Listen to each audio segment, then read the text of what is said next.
आप बारिश में खड़े हुए, कोई भीगा नहीं। गर्मी में आपको गर्मी नहीं लगी, सर्दी में आपको सर्दी नहीं लग रही है, क्योंकि देश की शक्ति आपके साथ है। प्रियंका की बात मैं सुन रहा था। प्रियंका ने कहा, मेरे मैसेज के बारे में प्रियंका ने कहा, नॉर्मली होता नहीं है, मगर मेरे आंख में आंसू आए, क्योंकि मैं कन्याकुमारी से चला, शुरुआत की, और पूरे देश में हम पैदल चले। मैं सच बताऊं, आपको अजीब लगेगा, मगर मैं बहुत सालों के लिए हर रोज 8-10 किलोमीटर दौड़ता हूं। तो मैंने सोचा था देश कन्याकुमारी से कश्मीर चलने में इतनी मुश्किल नहीं होगी। मेरे दिल में था कि आसान होगा। फिजिकली मेरे लिए ये मुश्किल काम, मैंने सोचा था मुश्किल काम नहीं होगा। शायद मैं काफी वर्जिश करता हूं, थोड़ा सा अहंकार आ गया, जैसे आ जाता है, मगर फिर बात बदल गई। जब मैं छोटा था, फुटबॉल खेलता था, और कॉलेज में जब मैं फुटबॉल खेल रहा था, एक बार मुझे बहुत जोरों से घुटने में इंजरी हुई थी। मैं उसको भूल गया था, घुटने में दर्द नहीं होता था, भूल गया था उसको, दर्द गायब हो गया था। मगर कन्याकुमारी से 5-7 दिन बाद घुटने में प्रॉब्लम आई, और जबरदस्त प्रॉब्लम आई। पूरा अहंकार उतर गया, और मैं सोचने लगा, ये जो 3500 किलोमीटर हैं, क्या मैं इनको चल पाऊंगा या नहीं। तो जो मैंने सोचा था आसान काम होगा, वो काफी मुश्किल हो गया, मगर फिर मैंने किसी ना किसी तरीके से ये काम पूरा कर दिया। बहुत कुछ सीखने को मिला, बहुत कुछ सीखने को मिला। मैं आपको बोलूं तो दर्द सहना पड़ा काफी, मगर सह लिया। एक दिन मुझे दर्द हो रहा था, काफी दर्द हो रहा था, और मैं सोच रहा था अब 6-7 घंटे और चलने हैं, और उस दिन मुझे लग रहा था कि आज मुश्किल है। और एक छोटी सी बच्ची आई, दौड़ती हुई आई मेरे पास, और मुझे कहती है कि मैंने तुम्हारे लिए कुछ लिखा है, मगर तुम अभी मत पढ़ो, इसको बाद में पढ़ना। और फिर वो मुझे गले लग के भाग गई। फिर मैंने सोचा अब पढ़ता हूं, क्या लिखा है। तो उसने लिखा था कि मुझे दिख रहा है कि आपके घुटने में दर्द है, क्योंकि आप जब उस पैर पे वजन डालते हो तो आपके चेहरे पे दिखता है कि दर्द है। मगर मैं आपको बताना चाहती हूं कि मैं आपके साथ कन्याकुमारी नहीं चल सकती हूं, क्योंकि मेरे माता पिता नहीं चलने दे रहे हैं, मगर मैं आपके साथ, आपके साइड में चल रही हूं, क्योंकि मैं जानती हूं कि आप अपने लिए नहीं चल रहे हो, आप मेरे लिए चल रहे हो, और आप मेरे भविष्य के लिए चल रहे हो। और उसी सेकंड में, पता नहीं अजीब सी बात है, उसी सेकंड मेरा दर्द उस दिन के लिए गायब हो गया। दूसरी बात, मैं चल रहा था, और उसी समय वहां पे थोड़ी सर्दी बढ़ रही थी। सुबह का समय था, और 4 बच्चे आए, पता नहीं कहना चाहिए या नहीं, तो कह देता हूं। छोटे से बच्चे थे, भिखारी थे, भीख मांगते थे, और मेरे पास आए। कपड़े नहीं थे, मैंने देखा, शायद मजदूरी भी करते थे, तो थोड़ी मट्टी थी उन पे। खैर, मैं ये चीजें देखता नहीं हूं, तो मैं उनके साथ गले लगा, घुटनों पे गया, ऐसे उनको पकड़ा मैंने, क्योंकि मैं उनकी लेवल पे रहना चाहता था। और फिर, नहीं सुनिए, मैं ये बात कहना नहीं चाह रहा था, मगर कह दूंगा। उनको ठंड लग रही थी, वो कांप रहे थे, शायद उनको खाना नहीं मिला था, छोटे बच्चे मजदूरी कर रहे थे। तो मैंने सोचा कि अब अगर ये स्वेटर नहीं पहनते हैं, अगर ये जैकेट नहीं पहन रहे हैं, तो मुझे भी नहीं पहनना चाहिए। मगर मैं झिझका क्यों आपको बताना चाहता हूं, जब मैंने ये खत्म किया, मैं चल रहा था, तो हमारे साथ एक व्यक्ति थे, उन्होंने मेरे कान में बोला, राहुल जी, ये बच्चे गंदे हैं, इनके पास आपको ऐसे जाना नहीं चाहिए। तो मैंने उनसे कहा, वो आपसे और मुझसे दोनों से साफ हैं। तो देश में कभी कभी ये विचारधारा दिखाई दे जाती है। दूसरी बात आपको बता देता हूं, लोगों को अच्छी ना लगे। जब मैं चल रहा था, आपने देखा होगा कि बहुत सारी महिलाएं रो रही थी। आपने देखा? आपको मालूम है क्यों रो रही थी? नहीं, उसमें से बहुत सारी महिलाएं इमोशनल थी, मुझसे मिलकर रो रही थी, मगर उसमें बहुत सारी ऐसी भी महिलाएं थी जिन्होंने मुझे बोला कि उनके साथ बलात्कार हुआ है, उनको किसी ने मोलेस्ट किया है, उनके किसी रिश्तेदार ने उनको मोलेस्ट किया है। और जब मैं उनसे बोलता था, बहन मैं पुलिस को बताऊं, तो मुझे कहती थी, राहुल जी पुलिस को मत बताइए, हम चाहते हैं कि आपको ये बात मालूम हो, मगर पुलिस को मत बताइए, हमारा और भी नुकसान हो जाएगा। तो ये हमारी देश की सच्चाई है। ऐसी बहुत सारी और मैं कहानियां आपको बता सकता हूं। तो फिर मैं कश्मीर की ओर आ रहा था और मैं सोच रहा था कि इसी रास्ते पे मैं नीचे से ऊपर जा रहा हूं। मैं सोच रहा था कि इसी रास्ते से सालों पहले मेरे रिश्तेदार नीचे से ऊपर आए, ऊपर से नीचे आए, कश्मीर से इलाहाबाद गंगा की ओर गए। और मुझे ऐसा लग रहा था कि मैं वापस अपने घर जा रहा हूं। घर मेरे लिए, जब से मैं छोटा था, मैं सरकारी घरों में रहा हूं, मेरा अपना घर नहीं है। तो मेरे लिए घर, जिसको जो स्ट्रक्चर होता है, उसको मैंने कभी घर नहीं माना। वो मेरे लिए, मैं कहीं भी रह लूं, वो एक इमारत होती है, वो घर नहीं होता है। घर मेरे लिए एक सोच है, एक जीने का तरीका है, एक सोचने का तरीका है।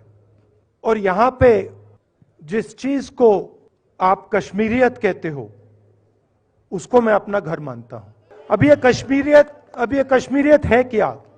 ये जो शिव जी की सोच है एक तरफ, और थोड़ी सी गहराई में जाएंगे तो उसको शून्यता कहा जा सकता है। अपने आप पर, अपने अहंकार पर, अपने विचारों पर आक्रमण करना। और दूसरी तरफ इस्लाम में, जिसको शून्यता यहां कहा जाता है, वहां फना कहा जाता है।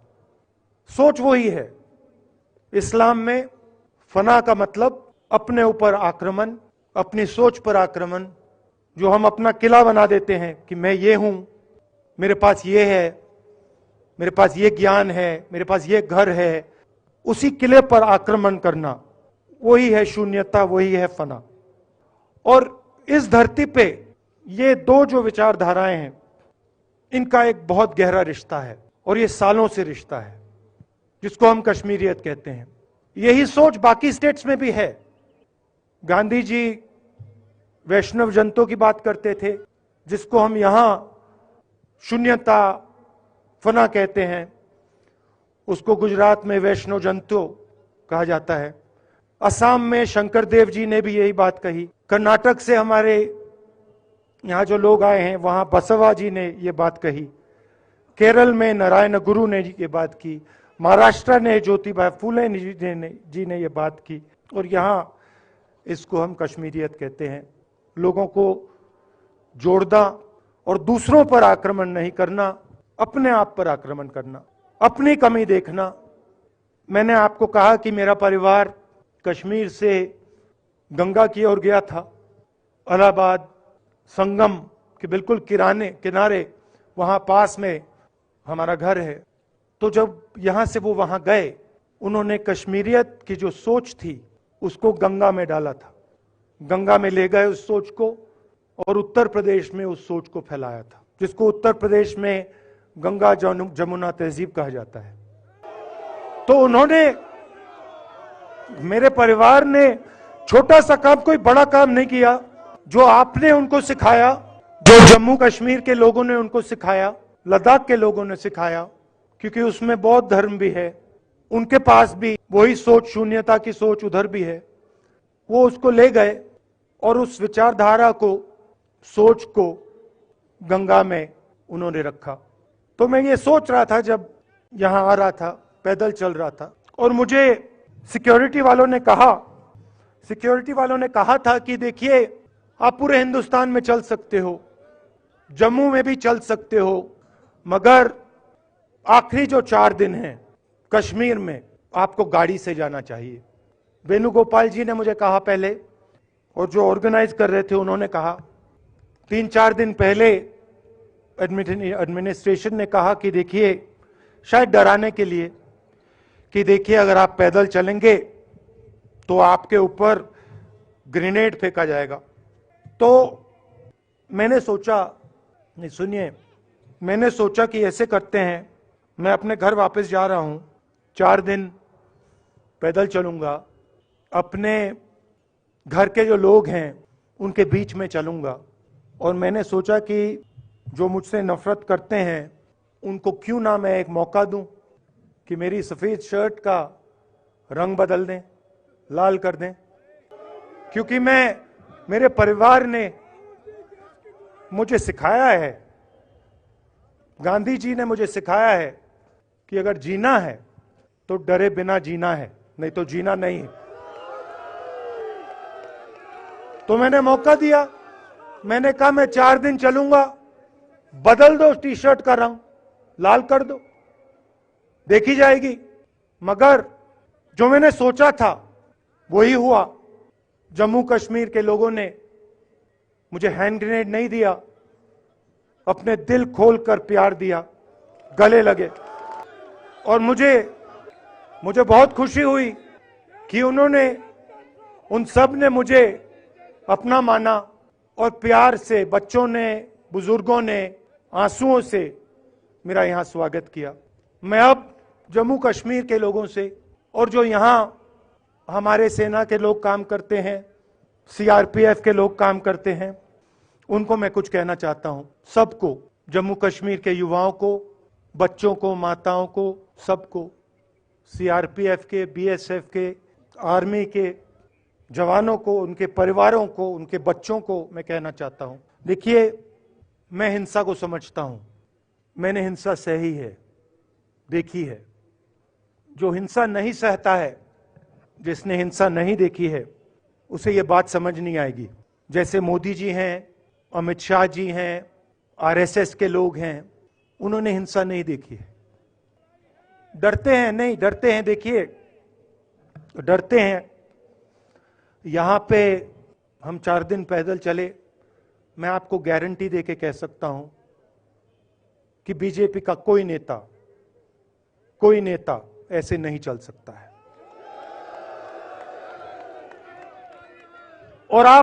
और इसलिए नहीं क्योंकि जम्मू कश्मीर के लोग उनको चलने नहीं देंगे, इसलिए क्योंकि वो डरते हैं। खैर, मैं अपने जम्मू कश्मीर के लोगों को, युवाओं को, बुजुर्गों को, और आर्मी के लोगों को, सीआरपीएफ, बीएसएफ लोगों को थोड़ा सा बताना चाहता हूं। मैं जब 14 साल का था, स्कूल में था, सुबह ज्योग्राफी की क्लास में था, मैं पढ़ रहा था, सामने बैठा था, और मेरी एक टीचर आई, अंदर आई, और उसने कहा, राहुल तुम्हें प्रिंसिपल बुला रहा है। मैं बदमाश था, बहुत बदमाश था जब छोटा था, बहन से पूछ सकते हो क्या क्या करता था मैं, अभी भी करता हूं। मैंने सोचा प्रिंसिपल बुला रहा है, मैंने कुछ गलती की होगी, अब मार पिटेगी। वहां पे केनिंग होती थी, मैंने सोचा था अब केनिंग होगी मेरी। मगर जब मैं चल रहा था, जिस टीचर ने मुझे बुलाया, उसको देखकर मुझे कुछ अजीब सा लगा। और जब मैं प्रिंसिपल के ऑफिस पहुंचा तो प्रिंसिपल ने कहा, राहुल तुम्हारे घर से फोन कॉल है। और जब मैंने उसके शब्द सुने, मुझे पता लग गया कुछ गलत हो गया है। मेरे पैर कांपे, और मैंने जैसे फोन अपने कान पे लगाया तो मेरे मां के साथ एक औरत काम करती है, वो चिल्ला रही थी, राहुल दादी को गोली मार दी, दादी को गोली मार दी, दादी को गोली मार दी। 14 साल का था। देखिए, ये जो मैं कह रहा हूं, ये जो मैं अभी कह रहा हूं, ये बात प्रधानमंत्री को नहीं समझ आएगी, ये बात अमित शाह जी को नहीं समझ आएगी, ये बात डोवल जी को भी नहीं समझ आएगी, मगर ये बात कश्मीर के लोगों को समझ आएगी, ये बात सीआरपीएफ के लोगों को समझ आएगी, ये बात आर्मी के लोगों को समझ आएगी, उनके परिवारों को समझ आएगी। तो उन्होंने मुझे कहा, नाम ओंगमू है उसका, उसने कहा दादी को गोली लग गई, दादी को गोली लग गई। और फिर मुझे गाड़ी में वापस ले गए, प्रियंका को मैंने स्कूल से उठाया, मैं वापस गए और फिर मैंने वो जगह देखी जहां मेरी दादी का खून था। माँ बिल्कुल हिल गई थी, बोल नहीं पा रही थी। फिर क्या हुआ, तो जब जो हम लोग हैं जिन्होंने हिंसा देखी है, ये जो है ना, ये इसको हम बिल्कुल दूसरी तरीके से देखते हैं।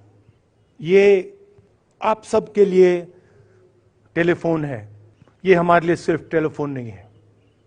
उसके बाद 6-7 साल बाद मैं अमेरिका में था और फिर से टेलीफोन आया, 21 में टेलीफोन आया। जैसे बहुत सारे, जैसे जो पुलवामा में हमारे सैनिक मरे थे, उनके घर टेलीफोन आया होगा, हजारों कश्मीरी लोगों के घर टेलीफोन आया होगा, सेना के परिवारों को टेलीफोन आया होगा, वैसा ही टेलीफोन आया। पिता के एक दोस्त थे, उन्होंने मुझे फोन किया और कहा, राहुल बुरी खबर है। मैंने उनसे कहा, मैं जानता हूं, पापा मर गए। कहते हैं हाँ। मैंने कहा धन्यवाद, फोन रख दिया। तो मेरा कहना है जो हिंसा करवाता है, जैसे मोदी जी हैं, अमित शाह जी हैं, अजीत डोवल जी हैं, आरएसएस के लोग हैं, वो इस बात को समझ नहीं सकते हैं, वो दर्द को समझ नहीं सकते हैं। हम समझ सकते हैं। पुलवामा के जो सैनिक थे, उनके बच्चों के दिल में क्या हुआ मैं जानता हूं। मेरे दिल में वही हुआ है। जो यहां पे कश्मीर में लोग मरते हैं, उनके दिल में क्या होता है। जो फोन कॉल आता है, क्या लगता है, वो मैं समझता हूं, मेरी बहन समझती है। तो कल किसी जर्नलिस्ट ने मुझसे पूछा, यात्रा का क्या लक्ष्य है। कहा कि यात्रा क्या अचीव करना चाहती है, जम्मू कश्मीर में क्या अचीव करना चाहती है। मेरे उस समय दिमाग में आया, मगर मैंने कहा नहीं बोलता हूं, कल भाषण में बोलूंगा। यात्रा का लक्ष्य है कि ये जो फोन कॉल हैं, चाहे ये आर्मी के हों, चाहे सीआरपीएफ के हों, चाहे ये कश्मीर के लोगों के हो, ये फोन कॉल बंद हो जाए।